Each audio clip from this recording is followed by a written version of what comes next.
¿Qué tal? Les doy la bienvenida a un programa más de En Defensa del Consumidor. Seguramente ustedes han escuchado hablar en los últimos meses sobre la sequía que amenaza con agudizar la escasez de agua en parte del país. Bueno, en ese contexto, hoy les hablaré sobre el bosque de agua, su importancia, sus acuíferos y por qué es tan relevante voltear a ver qué es lo que está pasando con el bosque de agua. Nada más les adelanto un dato. Más de 20 millones de habitantes de la zona metropolitana del Valle de México, más los de Cuernavaca y Toluca, dependen en buena medida del agua que se extrae del subsuelo de este bosque de agua. Acompáñenos. En la nota neta de esta semana les hablaré sobre el llamado que hizo un grupo de organizaciones civiles a las y los candidatos que compiten por cargos federales y locales en la elección que nos espera el próximo 2 de junio.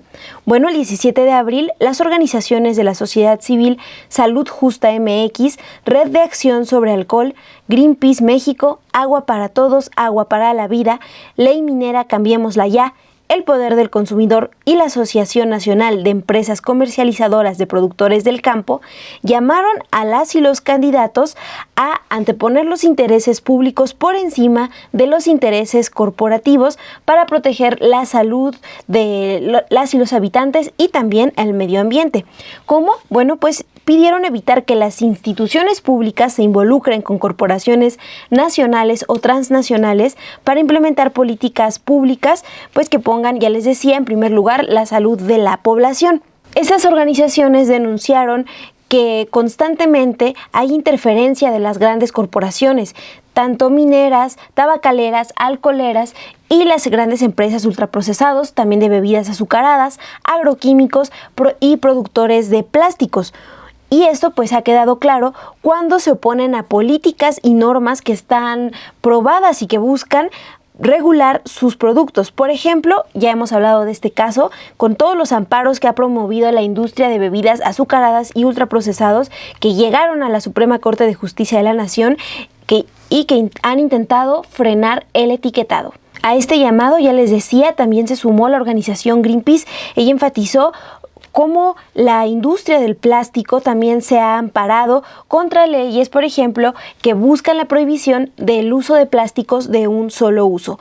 Por eso las organizaciones hicieron este llamado en conjunto durante la conferencia que se llamó Interferencia Corporativa, sus impactos en la salud pública, medio ambiente y derechos humanos. También una de las peticiones que hace este grupo de organizaciones es la de instaurar procesos de transparencia ante las asociaciones públicas y privadas y pues regular el conflicto de interés en los tres poderes de la Unión con mecanismos eficaces, efectivos de transparencia y rendición de cuentas. Bueno, ahora sí, con sumo interés vamos a abordar el tema del bosque de agua. Y es que, nada más para que tengan en un contexto que dimensionen lo enorme que es, abarca, por ejemplo, el Teposteco, las lagunas de Zempoala, hasta el Ajusco, el Desierto de los Leones y la Sierra de las Cruces. Sus 250,000 hectáreas también abarcan parcial o totalmente más de 20 áreas naturales protegidas del Estado de México, la Ciudad de México y Morelos. También es una de las zonas boscosas con mayor diversidad en flora y fauna del país. Es tan grande que resguarda más del 2% de la biodiversidad mundial. El bosque de agua también es un pulmón muy importante para filtrar la contaminación del aire.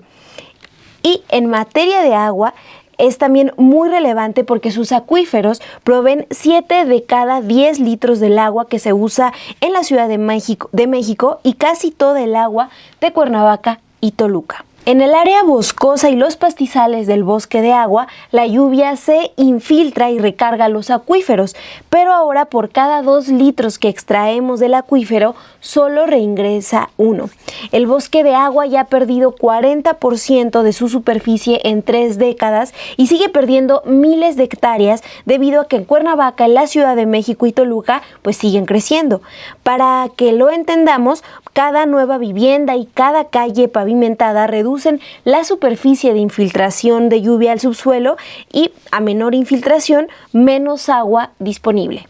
Vamos ahora a escuchar qué es lo que opinan las personas sobre la escasez del agua y después escuchamos una entrevista con Laura Curi. Ella es integrante del Instituto Internacional de Facilitación y Cambio y nos va a hablar más sobre la importancia de voltear a ver qué es lo que está pasando con el bosque de agua.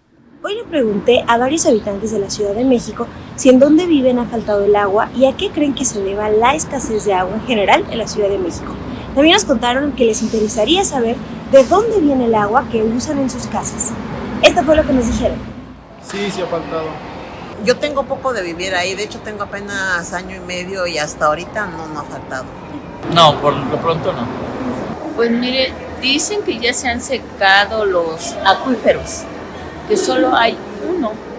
Entonces, también dicen que el Cuexamala se está secando, que está bajando mucho de nivel. Entonces yo pienso que si lloviera, tal vez vuelva a llegar a su nivel. Lo que no entiendo es por qué no le llega agua a las personas. Es que luego no componen las fugas que hay en la vía pública, entonces yo creo que eso hace que se escasee el agua.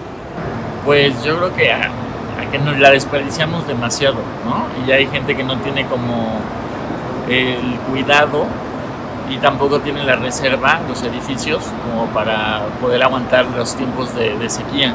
Por tanto, ¿no? Que ya no tenemos agua, ahora sí que ahora sí que se están secando los ríos, todo, las presas. Y tantito por no cuidarla también, porque ya ve que hay gente que es bien inconsciente. Bueno, para hablar más sobre este tema, me da mucho gusto recibir aquí en el estudio a Laura Curi. Ella es integrante del Instituto Internacional de Facilitación y Cambio. Muchas gracias, Laura, por estar aquí. Ay, muchas gracias a ti, Monse, por invitarme a este hermoso programa. Gracias, Laura. Pues para empezar, me gustaría que nos ayudaras explicándole a nuestra audiencia, pues cuáles son las consecuencias que ha tenido que el bosque de agua pierda parte de su capacidad, ¿no? ¿Cómo nos está impactando? Bueno, quisiera primero definir un poquito lo que es el bosque de agua para que nuestro público lo entienda, ¿no? Pero el bosque de agua de entrada es este mazo de montañas que rodean a la Ciudad de México, ¿no? Estamos hablando de Villa del Carbón, la Villa Nicolás Romero, Atizapán, Gilotzingo, Tlalnepantla, Naucalpan, el desierto Huixquilucan, desierto de los Leones, nos seguimos hacia el Ajusco y hacia el sur vamos hacia lo que es la Sierra del Chichinautzin, ¿no? Y nos podemos extender hacia Tepoztlán y llegar realmente hasta el Popo y el Ixtla, de un lado, digamos del lado oriente, y hacia el lado poniente del mismo Ajusco y de la Sierra del Chichinautzin nos vamos hacia Ocuilan, Malinalco y llegaríamos hasta el Nevado de Toluca. Entonces esto es como una W de la cual nacen 4 cuencas muy importantes, que es la cuenca de Lerma, que son los escurrimientos que van hacia Toluca y que naturalmente deberían de llegar a Nayarit, ¿no? A través de Lerma, que se junta con el río Santiago y pasando por la laguna de Chapala, llegarían a Nayarit. Y otra cuenca muy importante es la cuenca del Balsas, todos los escurrimientos que se van hacia parte del Estado de México y Morelos y Puebla, que se acaban juntando en el río Amacuzac, y este es el Alto Balsas con el río Mezcala, y esto desembocaría a la altura de Lázaro Cárdenas, entre Guerrero y Michoacán. Y el Pánuco, digamos, otra cuenca muy importante, que es la cuenca, o sea, el Valle de México es una cuenca, el Valle de la Náhuac, que le llamamos nosotros, es una cuenca endorreica. Esto quiere decir que el agua aquí se queda, no salía, el agua se quedaba aquí. Realmente lo que nosotros llamamos lagos son humedales, ¿no? Hubo humedales en este valle, que obviamente en época de lluvias pues subía el agua y en época de secas bajaba el nivel del agua, pero se quedaban estos humedales. Y ciertos escurrimientos van hacia el Pánuco. Lo que pasó con el Valle de México es que desde la época de la conquista se empezó a drenar el Valle de México y a sacar el agua hacia la laguna de Zumpango y sacarla hacia Hidalgo, que de alguna manera quien se ve favorecido es el Pánuco. El Pánuco de Hidalgo se va hacia Tamaulipas y el agua del Pánuco acaba saliendo en el Golfo de México. O sea, quería explicarte esto porque creo que es muy importante cómo los seres humanos y aquí en México hemos cambiado todos nuestros sistemas hídricos. Cuando hablaba del Lerma, todos los escurrimientos que van hacia el Lerma, en un punto el Lerma es embalsado y toda esa agua a través del sistema Cutzamala, del que todos hemos oído hablar, trae el agua a la Ciudad de México. O sea, el agua que naturalmente debería de salir al Océano Pacífico a la altura de Nayarit es traída artificialmente a la Ciudad de México y de aquí sale artificialmente hacia Hidalgo y de Hidalgo acaba en el Golfo de México. Entonces es como pensar un poquito en la visión global de cómo hemos alterado los sistemas hídricos del país. Y esto, bueno, todas estas aguas nacen en este bosque de agua, ¿no? Este bosque de agua es muy importante porque de aquí nacen 4 cuencas. Se habla de, bueno, hay personalidades que hablan de 20 y tantos millones de habitantes, pero si realmente consideramos Morelos, Estado de México, Ciudad de México y parte de Hidalgo y Puebla, estamos hablando de más de 40 millones de habitantes que de una u otra manera dependemos de este gran bosque de agua. Entonces, el impacto que tienen ya con todo este contexto, que esté perdiendo cerca de la mitad de su superficie, pues es grandísimo, no nada más para quienes vivimos en el Valle de México. Es muy impactante, muy impactante. Sí, mira, México es un país que tenía grandes bosques y selvas, o sea, teníamos más de 20 millones de hectáreas de bosques y selvas. En la actualidad no tenemos ni siquiera 1 millón de hectáreas de bosques y selvas. O sea, hemos perdido una cantidad tremenda de bosques y selvas y cada día está peor. En este momento en el bosque de agua se pierde más o menos, el promedio es un árbol cada 3 minutos.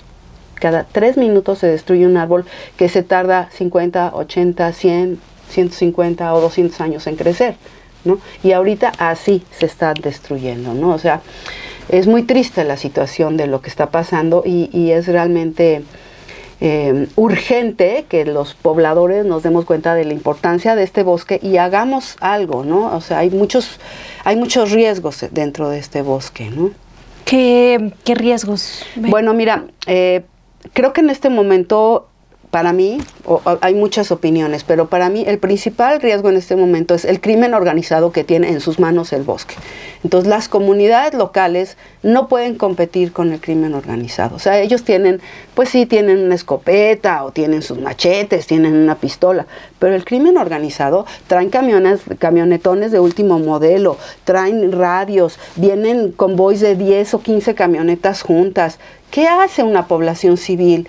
¿Qué hace el campesino? ¿Qué hace el agricultor? ¿Qué hace el habitante? Pues no puede competir, ni los brigadistas, así haya muchos brigadistas que están tratando de salvar el bosque, no pueden enfrentarse con la capacidad que tiene el crimen organizado. Entonces yo creo que aquí el Estado, la nación, tendría que actuar con toda la fuerza de la ley y sacar a todos los delincuentes que están dentro del bosque de agua, claro, en conjunción con los gobiernos municipales y los gobiernos estatales.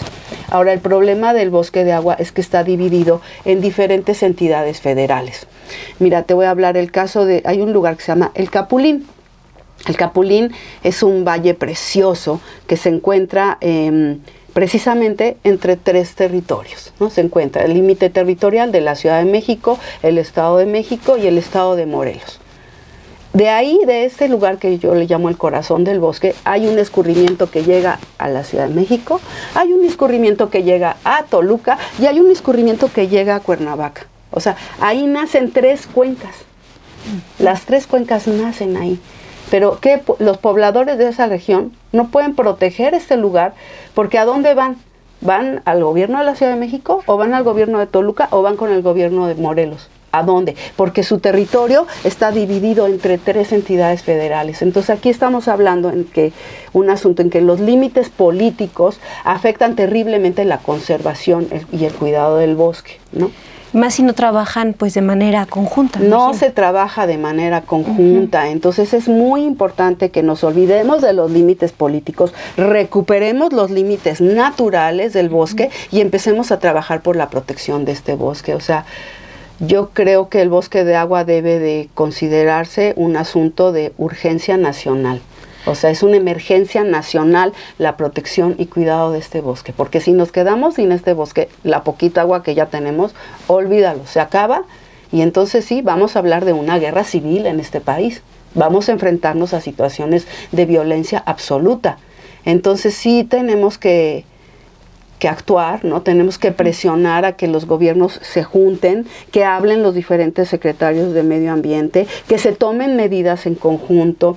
Mira, por decir algo, esta semana hubo un terrible incendio en Huitzilac y efectivamente los municipios que se pelean el lugar número 1 del país en incendios pues son Ocuilan, Huitzilac, Jalatlaco, o sea, los municipios que están en colindancia, en donde hay poca gobernanza o ninguna, ¿no? Y entonces hay muchos riesgos constantemente, ¿no?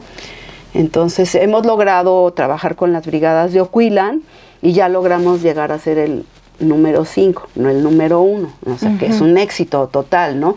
Pero esto ha sido un trabajo de mucha coordinación interna y estamos trabajando también en colaboración con Huitzilac, aunque ya es otro estado, o sea, nosotros estamos olvidando los estados y viendo esta protección del bosque, ¿no? Entonces esta falta, bueno, independientemente de estos lugares, la falta de coordinación a lo mejor entre gobiernos, pues también ha facilitado que estos riesgos que nos comentabas hace un momento se extiendan. Pienso en lo que nos comentabas del crimen organizado. Es un riesgo porque ¿a qué actividades se dedican o qué actividades acaparan? Bueno, pues la tala, ¿no? La tala indiscriminada del bosque. O sea, hay mucho en el bosque, no, o sea, hay la tala y desgraciadamente pues no solamente se tala el bosque y se lleva la madera, sino también se llevan todas las plantas medicinales, se llevan los hongos. Bueno, esto es en general, no solo el crimen organizado, sino en general en el bosque hay muchos riesgos, te digo, se llevan la madera, se llevan las plantas medicinales, los hongos, los animales, ¿no? Matan al venadito, matan al tlacuache, o sea, hay una falta de respeto hacia la naturaleza, no vemos a la naturaleza como nuestro igual. Aquí hay que meter un asunto de los derechos de la naturaleza. El árbol tiene derecho a crecer en su bosque, el pájaro tiene derecho a poner su nido en el árbol, el río tiene derecho a correr, a fluir sobre su cauce, ¿no? O sea, empezamos a ver otras cosas que no hemos visto, ¿no? Pero para las políticas nacionales ha sido, hay un río en Túbalo, como si esa fuera la solución. Se nos olvida que el cauce del río es muy importante, que la inundación del agua del río es muy importante, porque eso va a permitir que todo lo que es alrededor de los ríos siga vivo, y es la manera más fácil de limpiar el agua, y es como se recargan los mantos acuíferos, y entonces hay el nacimiento de manantiales. O sea, los sistemas hídricos naturales son muy hermosos y son, como la naturaleza es muy sabia, pero los seres humanos nos hemos ido por una conducta ingenieril y de pensar en túneles y en tambos y en tuberías, y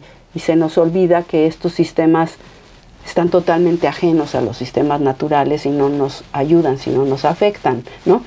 Y bueno, otra cosa muy importante es que además se lleva el suelo, se están llevando la tierra, se están llevando el sustrato. Entonces, cuando tú ya te llevaste el sustrato, ¿cómo vas a restaurar ese bosque? Sí. Es muy difícil. La tierra de nuestros bosques está en Holanda, en China, en Japón. Se va a través de los viveristas.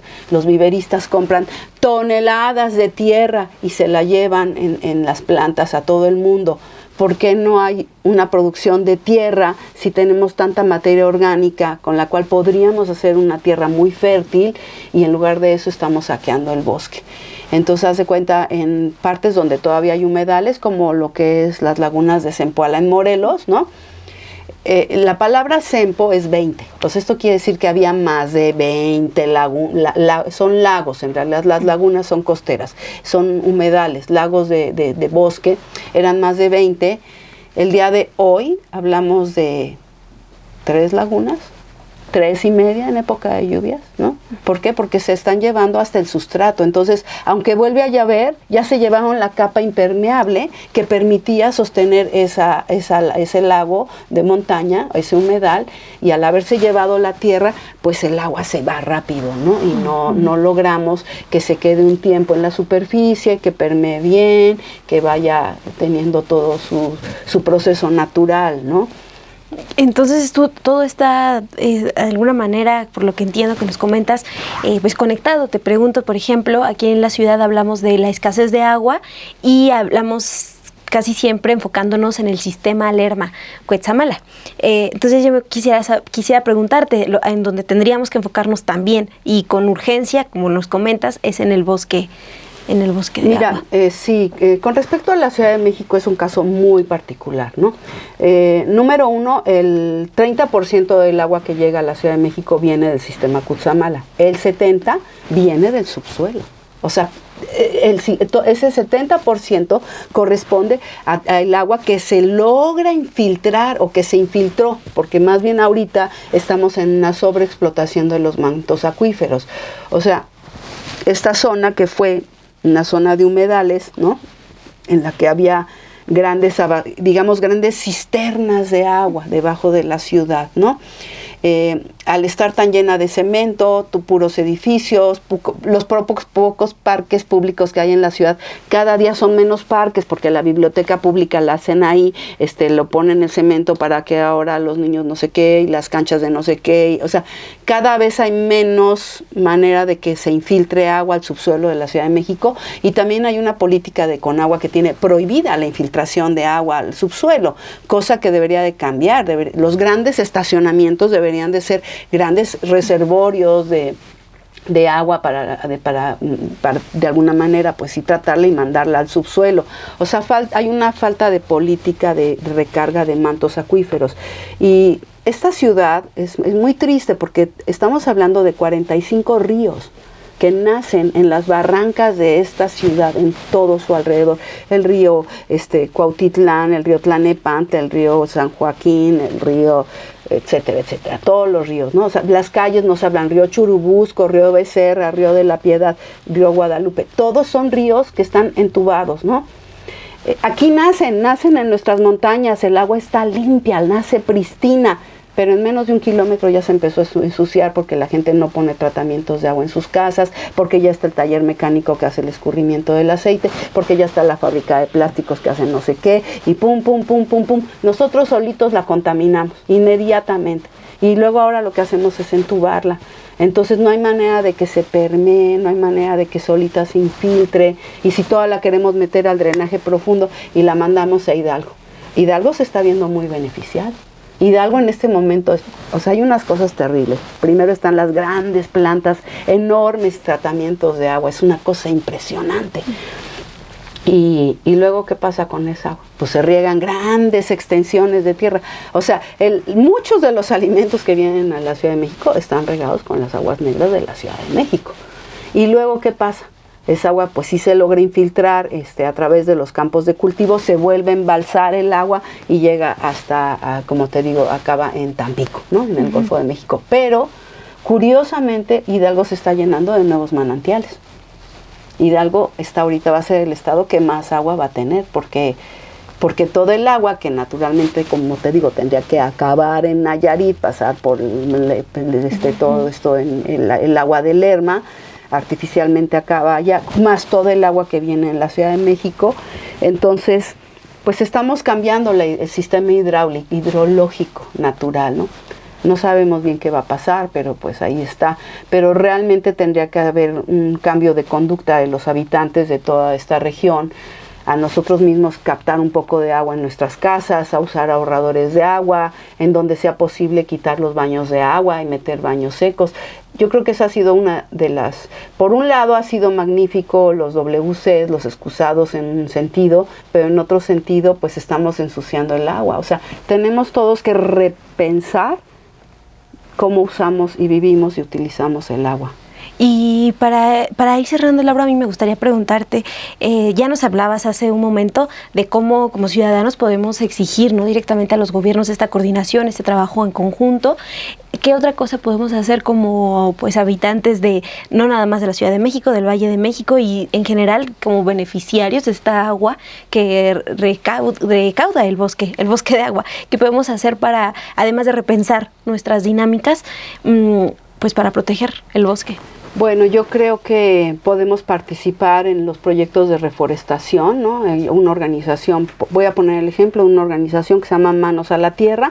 Manos a la Tierra tiene 20 años organizando cada verano reforestaciones, ¿no? Entonces lleva a la gente desde el Huerto Roma, desde ahí se lleva a diferentes comunidades y la gente viene a sembrar árboles. Ahora, no es solo sembrarlos, hay que cuidarlos todo el año, hay que ir a regarlos cuando es época de secas, hay que protegerlos de que no venga la vaca y se lo coma, que el incendio, hay que ayudar a que no haya incendios, hay que apoyar a las comunidades forestales, ¿no? O sea, la gente de veras debería de haber un impulso económico en las comunidades forestales para que la gente no tenga que estar talando su bosque para vivir. Nosotros estamos perdiendo nuestros bosques y no hay autoridades que estén haciendo realmente muchas cosas.